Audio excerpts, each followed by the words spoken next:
कराची में घग्गर फाटक पर दो ट्रॉलर्स में तसादुम हुआ है, जिसमें एक ट्रॉलर ड्राइवर जाँ बहक हो गया है। रेस्क्यू हुकाम के मुताबिक जाँ बहक ड्राइवर की शनाख्त जाहिदुल्लाह के नाम से हुई है, जिसकी लाश को अस्पताल मुंतकिल कर दिया गया। पुलिस ने हादसे की तहकीकात शुरू कर दी।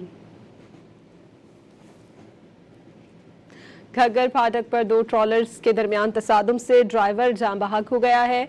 घग्गर फाटक पर यह अफसोसनाक हादसा पेश आया है। दो ट्रॉलर्स में तसादुम हुआ है, जिससे ड्राइवर मौके पर ही जाँ बहक हो गया है।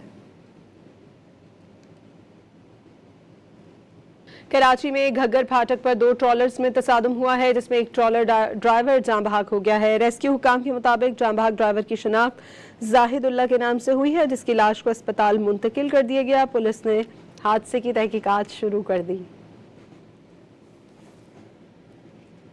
घग्गर फाटक पर दो ट्रॉलर्स के दरमियान तसादुम से ड्राइवर जाँ बहक हो गया है।